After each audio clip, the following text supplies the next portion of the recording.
एक महिला जिसकी उम्र लगभग 40 से 42 साल रहती है, विधवा रहती है। इसका कपड़े का बहुत बड़ा बिजनेस होता है, कपड़े का व्यापार होता है। घर की सारी जिम्मेदारी इसी महिला के कंधे पे होती है। बाकी इसके जीवन में सिर्फ और सिर्फ अकेलापन रहता है। एक दिन अपने घर के नौकर को फोन करती है। जैसे ही घर का नौकर घर के भीतर आता है, वो अपने बाथरूम से नहा के निकल ही रही होती है, जैसे अपने नौकर को देखती है, टॉवल छोड़ देती है, बिल्कुल नग्न अवस्था में उसके सामने आ जाती है। इस पे वो जो नौकर है अपने आप को रोक नहीं पाता है और इसके बाद इन दोनों में कुछ ऐसा होता है जिसकी कभी किसी ने कल्पना नहीं की थी। इसके बाद एक ऐसा खेल होता है जो कि जब लोगों के सामने आता है तो वाकई लोग दांतों तले उंगली दबाने लगते हैं। तो आखिर ये क्या मामला था, इसको जानने की कोशिश करते हैं, इसको समझने की कोशिश करते हैं। इसके लिए हमारे साथ वीडियो में अंत तक बने रहिएगा। नमस्कार, मैं सावित्री यादव यस के क्राइम सफर में आप सभी का स्वागत करती हूँ। उम्मीद है यस के क्राइम सफर की सारी फैमिली अच्छी होगी, अपना ख्याल रख रही होगी। आज की जो कहानी है बड़ी ही रोचक है और आप लोगों का अगर जो साथ रहा, आप लोगों का सपोर्ट रहा, तो ये कहानी बहुत बड़ी सीख देके जाने वाली है। और हर एक घटना से या हर एक कहानी से कुछ ना कुछ हमारे रोजमर्रा के जीवन में सीख मिल ही जाती है। और इन घटनाओं को सुनाने का, इन कहानियों को सुनाने का उद्देश्य ये नहीं होता है कि किसी को परेशान किया जाए, किसी को आहत किया जाए, बल्कि बस इसलिए कि लोगों को जागरूक किया जाए, लोगों को सचेत किया जाए। तो ये तो आप लोगों का दुलार है, आप लोगों का प्यार है, आप लोगों का आशीर्वाद है कि हम रोज आप लोगों तक रूबरू होते हैं, रोज आप लोगों को एक नई कहानी रोचक सुनाते हैं। तो चलिए ज्यादा बात ना करते हुए आज की कहानी की तरफ चलते हैं। दरअसल आज की जो ये घटना है, बिहार प्रदेश का एक गांव लगता है मुरैना। इसी मुरैना की रहने वाली एक महिला जिसका नाम शीतल होता है। शीतल की उम्र लगभग 42 है। पति दिनेश और इनके परिवार में इन पति पत्नी के अलावा इनकी बेटी दिव्या। पति जो कि पहले तो मेहनत मजदूरी का काम करता है, बाकी कहते हैं कि अगर जो किस्मत साथ दे तो इंसान कम मजदूरी से बड़ा बिजनेसमैन बन जाए, ये कोई नहीं जानता। दिनेश कड़ी मेहनत करता है और इसके बाद वो एक कपड़े का व्यवसाय करता है और देखते ही देखते ये व्यापार करता है ऐसा कि ऐसा चलता है कि इसका एक नाम हो जाता है बिहार प्रदेश में, एक इसका रुतबा हो जाता है। और साथ ही अब जब पैसा आने लगता है, पावर आने लगती है, तो अपने आप चेंजेस होते जाता है। इसकी पत्नी शीतल जो कि एक गरीब परिवार की लड़की थी, गरीब परिवार में ब्याही गई थी, अब इसके नाजो नखरे बढ़ने लगते। ये अच्छी साड़ियां पहनती, अच्छे से रहती, महंगे चप्पल पहनती और कहीं भी निकलती तो जैसे लगता कि हाँ कोई बड़े बिजनेसमैन की घर की है, बड़ी गाड़ी से चलती। साथ ही जो उसकी बेटी दिव्या रहती, अच्छे कपड़े पहनती, अच्छे कॉलेज में पढ़ती, सब कुछ बढ़िया चल रहा था। तभी दिनेश को दिल का दौरा पड़ता है और दिनेश इस दुनिया को छोड़ के चला जाता है। और जब इस दुनिया को छोड़ के जाता है तो शीतल पे सारी जिम्मेदारी आ जाती है और शीतल पे दुखों का पहाड़ टूट पड़ता है। बाकी अपने पति के बिजनेस को बचाने के लिए वो बिजनेस के सारे कार्यभार को अपने कंधे पे लेती है और सब कुछ बढ़िया करने की कोशिश करने लगती है। समय गुजरने लगता है। बाकी जैसे ही कुछ समय गुजरता है, अब शीतल को ये लगता है कि बेटी ग्रेजुएशन कंप्लीट कर ली, अब इसकी समय रहते शादी कर देना चाहिए, क्योंकि मैं अकेली हूं और अकेला एक बेटी की जिम्मेदारी, बिजनेस की जिम्मेदारी, मैं शायद इसमें टूट जाऊं। इसलिए वो एक लड़के के तलाश में लगती है। लड़का जिसका नाम विनोद, पिता का नाम सुरेश, मां कमलावती। इसी मुरैना के बगल में एक पाकड़खेड़ा गांव लगता है, वहीं का रहने वाला विनोद, जिससे कि दिव्या की शादी की डेट मुकर्रर होती है और उसी डेट पे शादी होती है। दिव्या दुल्हन बन के विनोद के घर चली जाती है। अब इधर शीतल बेग एकदम अकेली हो जाती है अपने घर में। अब शीतल जब अकेली हो जाती है तो अपना ज्यादातर ध्यान अपने बिजनेस पे लगाती है। बाकी घर की सारी जिम्मेदारी भी अपने ही उठाती, खाना पीना अपने ही बनाती, क्योंकि सोचती कि खाली समय में अगर जो नौकर चाकर लगा दूंगी तो मैं आखिरकार क्या करूंगी। तो इसलिए वो कोई नौकर रखती थी नहीं थी, कोई नौकरानी रखती नहीं थी, घर का भी काम अपने ही करती थी। धीरे धीरे समय गुजर रहा था। एक दिन सब्जी खरीदने के लिए शीतल एक ठेले के पास जाती है। जो उस ठेले पे सब्जी बेचने वाला होता है वो लड़का देखने में बेहद हैंडसम और पढ़ा लिखा लगता है। शीतल उससे पूछती है कि तुम्हारा नाम क्या है। कहता है कि मेरा नाम मैम विवेक है। कहते हैं कि विवेक, तुम तो लगता है कि बहुत ज्यादा पढ़े लिखे हो और तुम सब्जी क्यों बेच रहे हो। तो कहता है कि ऐसा है मैडम की घर की जिम्मेदारियां हैं और पढ़ाई लिखाई के बाद कोई नौकरी मिली नहीं तो मैंने ये अपना काम शुरू कर दिया जिससे कि परिवार का गुजर बसर हो सके। विवेक जिसकी उम्र लगभग 22 साल रहती है।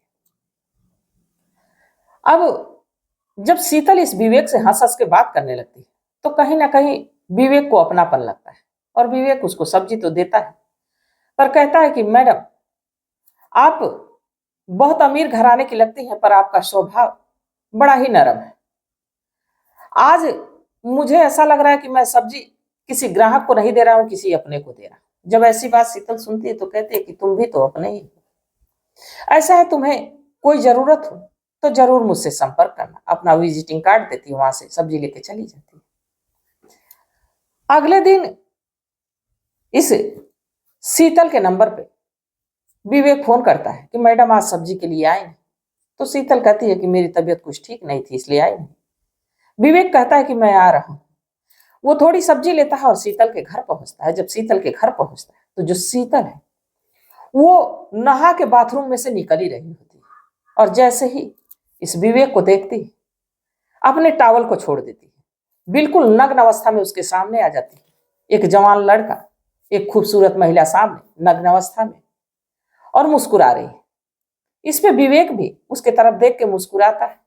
वो जो विधवा महिला शीतल है वो कहती है कि क्या तुम ऐसे ही देखते रहोगे या कुछ करोगे भी।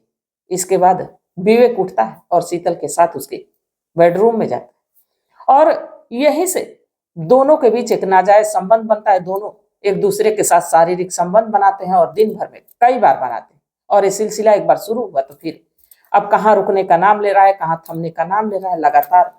अब ये जो शीतल है विवेक से कहती है कि सब्जी बेचने की जरूरत नहीं है, तुम्हें जितने भी रुपए चाहिए वो मैं दे दिया करूंगी, क्यों ना तुम मेरे ही घर रह जाते। इसके बाद अब विवेक शीतल के ही घर रहने लगता है, उसका छोटा मोटा काम काज करने लगता है। दिव्या से शीतल बताती है कि मैंने एक नौकर रख लिया है जो कि मेरे छोटे बड़े बड़े काम कर देता है और इसके बदले में मैं कुछ रुपए दे देती हूँ। और मैं अभी अकेली रहती थी तो सोचती थी कि कोई घर में रहे। दिव्या भी कहती है कि ठीक की माँ। अब इसके बाद समय कटते रहता है और इधर पति पत्नी की तरह एक 22 साल का लड़का और एक 42 साल की महिला दोनों एक दूसरे के साथ पति पत्नी की तरह लिविंग में रहने लगते हैं। समय गुजरने लगता है। बाकी जैसे 5-6 महीने का वक्त गुजरता है, एक दिन दिव्या अपने मायके आती है और जब मायके आती है तो अब माँ से कहती है कि माँ, पति तो हमारे कहीं बाहर गए इसलिए मैं सोच रही हूँ कि क्यों ना कुछ समय आपके साथ बिताऊं, क्योंकि पापा के जाने के बाद आप बिल्कुल अकेली हो गई हैं। मैं ससुराल जब से चली गई तब से आप अकेली ही रह रही। तो मैंने अपने सास ससुर से पूछ लिया है, मैं कुछ समय आपके पास रहूंगी। इस पे शीतल अब अपनी बेटी को रोक नहीं पाती है, कहती है ठीक है। धीरे धीरे समय अब गुजरने लगता है। एक दिन अचानक से दिव्या की नींद खुलती है और जब दिव्या की नींद खुलती है तो देखती है कि उसके जो है कि बगल में जो बेड लगा है उस पे उसकी माँ है नहीं। अब वो सोचती है कि हो सके माँ वॉशरूम गई। बाकी कुछ देर इंतजार करती है, माँ आती नहीं, फिर भी दिव्या अपना सो जाती है। माँ हो सके किसी काम में बिजी हो या कहीं गई हो। अगले दिन भी शीतल गायब। अब दिव्या सोचती है कि रोज माँ रात को ही गायब हो जा रही। अब वो अपने बिस्तर से उठती है और जब उठ के बाहर लॉन में जाती है तो उसको एक आवाज सुनाई देती है। अब उस आवाज की तरफ जब गेस्ट रूम के तरफ जाती है तो उसको 2 लोगों की आवाज सुनाई देती है। अब घर दिव्या का था तो इसको ये भी पता था कि कहां से कौन सा नजारा दिखेगा। एक फांक से जब झांक के देखती है तो उसकी माँ और ये जो लड़का है विवेक दोनों नग्न अवस्था में है और दोनों एक दूसरे के साथ शारीरिक संबंध बना रहे। जब ये नजारा देखती तो दिव्या जोर जोर से दरवाजा खटखटाने लगती है।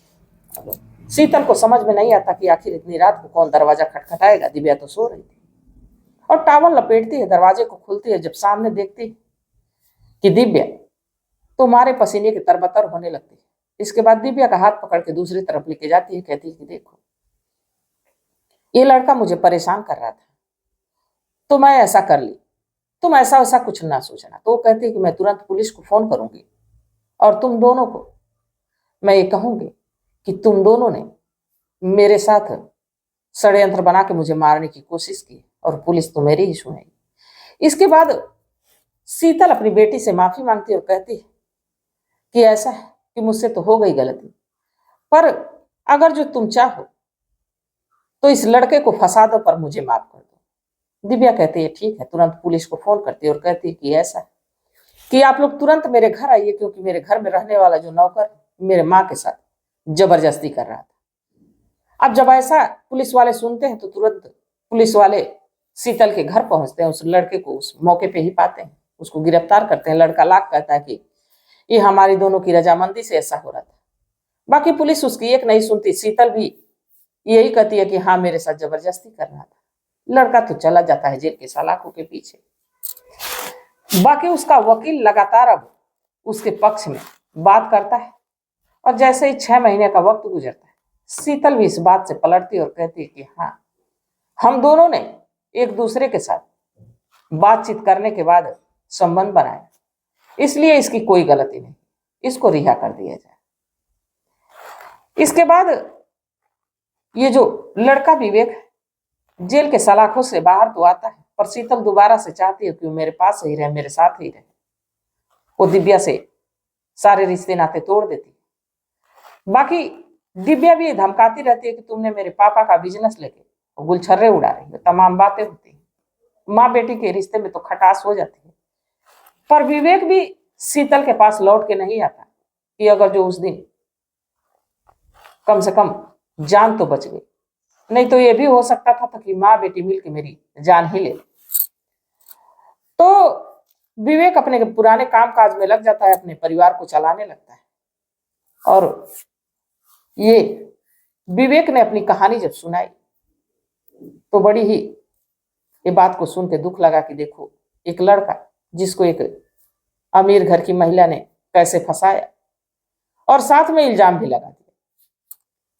तो इस घटनाक्रम को सुनाने का मेरा उद्देश्य ये नहीं था कि किसी की भावनाओं को ठेस पहुंचाया जाए, किसी को आहत किया जाए, बल्कि बस इसलिए कि लोगों को जागरूक किया जाए, लोगों को सचेत किया जाए। तो इस घटनाक्रम पे आप लोग क्या सोचते हैं, आप लोगों की क्या सलाह, आप लोगों की क्या राय है, कमेंट सेक्शन में जरूर बताइएगा, क्योंकि आपकी सलाह, आपके मशवरे के हमें बेसब्री से इंतजार रहता है। और आप ही लोगों के सपोर्ट से, आप ही लोगों के साथ से मैं रोज आप लोगों के सामने आती हूँ, रोज आप लोगों के समक्ष आती हूँ। तो तब तक आप लोग अपना ख्याल रखिए, अपने परिवार का ख्याल रखिए, बाल बच्चों का ख्याल रखिए। मिलते हैं कल एक नई वीडियो के साथ, तब तक के लिए जय हिंद, जय भारत।